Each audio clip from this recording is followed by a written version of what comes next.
Hello everyone, अस्सलाम वालेकुम। तो आप सब कैसे हैं? उम्मीद करती हूँ कि आप सब भी खैरियत से होंगे। तो आज हम आप सभी के साथ जो वीडियो शेयर करने जा रही हूँ वो बहुत ही अहम मसला है। एक ऐसे निकाह को लेकर जो बहुत ही ख़तरनाक है। हम सभी मुसलमानों को ये जानना बहुत ही ज़्यादा ज़रूरी है, क्योंकि ऐसी गलतियाँ हमारे माशरे में तेज़ी से बढ़ रहा है। इस गुनाह से बचना चाहते हैं तो वीडियो को एंड तक ज़रूर देखें। तो चलिए वीडियो देखते हैं। निकाह के मामले में मुफ्ती एम कासमी साहब क्या कह रहे हैं। अस्सलामु अलैकुम वरहमतुल्लाहि वबरकातुहू। एक निकाह ऐसा जो निकाह होता ही नहीं है और लोग उसको निकाह समझ रहे होते हैं। आप लोग सोच रहे होंगे कि भाई ऐसा निकाह कौन सा है। तो एक बहुत ज़रूरी मसला निकाह के मुतालिक जो मैं आपको आज समझाना चाहता हूँ। हमारे चचा का कॉल आया और वो एक मसला मालूम कर रहे थे, और अजीब व गरीब मसला, आप लोगों को भी हैरानी होगी। होता क्या है कि बाज़ दफ़ा औरतें अपने ससुराल को छोड़कर अपने मायके में रह रही होती हैं, कुछ औरतें, और 4-6 महीने गुजर जाते हैं, साल भी गुजर जाती है, बाज़ दफ़ा 2-3 साल भी हो जाती हैं। तो औरत ख़ुद को ये समझ लेती है कि मेरी शौहर से अब अलहदगी हो गई, तलाक़ हो गई। दूसरे आदमी से इस बीच में ताल्लुक़ कायम होता है, यानी निकाह की बात होती है कि मुझसे शादी कर लो, ये वो, और फिर दोनों शादी करने की प्लानिंग कर लेते हैं। अब निकाह का मौका आ जाता है, काजी साहब निकाह पढ़ाने पहुंच जाते हैं, तो पता चलता है कि इस औरत का तो पहले शौहर से तलाक हुआ ही नहीं था। हाँ, अलहदा रह रही है अपने शौहर से बस ये। तो अब ये जो दूसरे आदमी से निकाह कर रही है, ये निकाह होगा कि नहीं होगा, ये मसला है। यही हमारे चचा ने मालूम किया। वो किसी निकाह में शिरकत करने गए होंगे तो उनको पता चला कि जिस खातून का निकाह हो रहा है, इस खातून का अपने पहले शौहर से डिवोर्स तो हुआ ही नहीं, तलाक हुई नहीं है। हाँ, ये अपने पहले शौहर से अलहदा रह रही है अपने घर पर।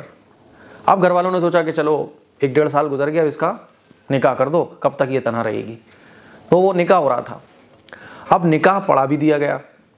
अब किसी ने वहाँ ये शोशा छोड़ा, क्योंकि एक से बढ़कर एक हैं आजकल, तो किसी ने वहाँ ये शोशा छोड़ा जब ये मसला पता चला कि इस खातून का तो पहले शौहर से तलाक हुआ ही नहीं था।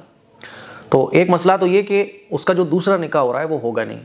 किसी ने वहाँ एक शोशा ये छोड़ दिया कि जितने उस निकाह की मजलिस में लोग मौजूद थे उन सबका भी निकाह टूट गया। समझ रहे हो? यानी जितने लोग इस निकाह में शरीक थे निकाह के वक्त में, 10, 20, 50 लोग, उन सबका निकाह टूट गया। अब वहाँ लोग परेशान हो गए, तो उन्होंने हमारे चचा से कहा जरा कॉल पर लगाओ किसी मौलाना साहब को। उन्होंने मुझे कॉल लगाया, तो मैंने उनको जो मसला बताया वो आपको भी बता रहा हूँ कि पहला मसला तो ये समझो कि जितने भी लोग वहाँ मौजूद होंगे उनका किसी का निकाह नहीं टूटेगा। उनका निकाह क्यों टूटने लगा? निकाह टूटने वाला काम करोगे तब निकाह टूटेगा ना। तो वहाँ जो लोग निकाह में शरीक है उनका किसी का निकाह नहीं टूटेगा। हाँ, अब मसला आता है उस औरत का, यानी कोई भी ऐसी औरत जो अपने शौहर से अलग रह रही थी 1-2 साल से, 3 साल से, फिर उसका दूसरा निकाह होने लगा किसी दूसरे आदमी के साथ। तो जब तक पहले शौहर से डिवोर्स नहीं होगी, पहले शौहर से तलाक नहीं होगी, चाहे 2 साल हो गए हों अलग रहते हुए, 3 साल हो गए हों अलग रहते हुए, जब तक तलाक नहीं होगी पहले शौहर से, इस औरत का निकाह दूसरे शौहर से होगा ही नहीं, चाहे लोग निकाह मिलके करा दें। एक दफ़ा मेरे साथ भी ऐसा हुआ था कि एक साहब का कॉल आया कि बड़ी गरीब लड़की है, उसका निकाह होना है, मुफ्ती साहब आइए और आप ही सब निकाह पढ़वाना चाहते हैं। तो मैं पहुंचा घर में। जब मैं घर पहुंचा तो निकाह जैसी कोई बात तो मुझे लग नहीं रही थी। नॉर्मल जैसे लोग बैठे हुए थे वैसे ही बैठे हुए थे, 20-30 लोग होंगे बस घर में। तो मुझे थोड़ा सा डाउट हुआ। मैंने कहा यार ये कुछ तो खुशी का माहौल निकाह में होता है, भले से दूसरी शादी हो, तीसरी शादी हो, कुछ तो खुशी का माहौल होता है। तो मैंने पूछा कि भाई लड़की वाले कहाँ हैं और लड़के वाले कहाँ हैं।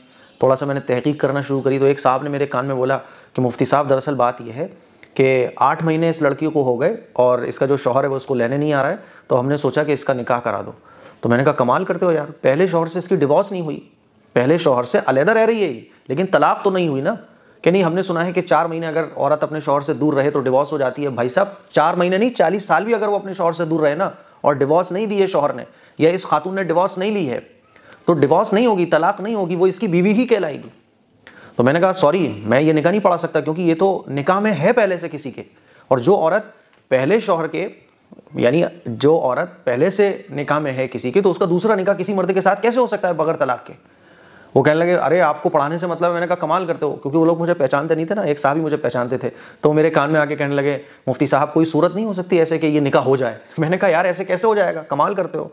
तो कहने लगे मदरसे को हम रसीद कटवा देंगे, लालच देने लगे मुझे, मदरसे को रसीद कटवा देंगे, मस्जिद को अमाउंट दे देंगे। मैंने कहा ये लालच भाई साहब किसी और को देना, तुम समझ रहे हो, तुम 1 करोड़ रुपया क्यों ना दो मुझे, लेकिन जो मसला है ही नहीं मैं उसको कहाँ से अपने घर से लेके आऊँ क्या?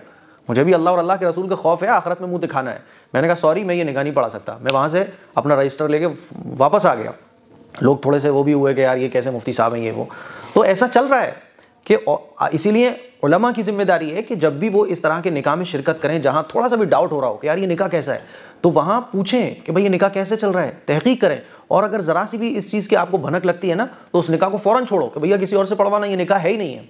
तो इसीलिए खूब अच्छे तरीके से इस मसले को समझ लो कि कोई औरत अपने शौहर से अलहदा रह रही है लेकिन तलाक नहीं हुई, तो भले से वो 40 साल उसे क्यों ना हो गए हो रहते हुए अलहदा, 10 साल हो गए हो, 2 साल हो गए हो, 2 महीने हो गए हो, अगर शौहर से वो अलहदा रह रही थी और दोनों के बीच में डिवोर्स नहीं हुआ, बस अलहदगी है लड़ाई झगड़े की वजह से, तो ये औरत दूसरा निकाह नहीं कर सकती जब तक कि डिवोर्स ना ले ले।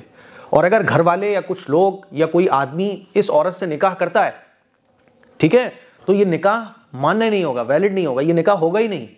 और अगर इस निकाह के करने के बाद ये दोनों लोग मिलते हैं आपस में, तो ये हरामकारी कहलाएगी, जिना कहलाएगा, अय्याशी कहलाएगी, गुनाह कबीरा कहलाएगा, हराम का इर्तिकाब करने वाले ये दोनों कहलाएंगे। क्यों? क्योंकि ये किसी और की बीवी है। जब डिवोर्स होगी उसके बाद फिर ये इद्दत पूरी करने के बाद किसी और से निकाह कर सकती है। इस तरह हमारे माशरे में आजकल हो रहा है। लोग बस ये चाहते हैं कि उनकी तबीयत के मुताबिक मसलों के जवाब मिले, जो वो चाह रहे हैं वो उनको बताया जाए, जो वो करवाना चाह रहे हैं वो किया जाए, तो ये पॉसिबल नहीं होता है। तो मेरे अजीज़ भाइयों मेरी बहनों, इस मसले को अच्छे तरीके से, मुझे उम्मीद है कि आप लोगों ने समझ लिया होगा। जो भी हमारे भाई बहन इस वक्त ये वीडियो देख रहे हैं, अल्लाह समझने और बचने की तौफीक अता करे, और इस वीडियो को बहुत ही ज़्यादा से ज़्यादा शेयर करें ताकि हराम निकाह करने वालों तक पहुंच सके और ऐसी गलती से बच सके। इस तरह की वीडियो देखने के लिए हमारे चैनल को सब्सक्राइब करें। तो अब वीडियो को एंड करती हूँ। अस्सलाम वालेकुम।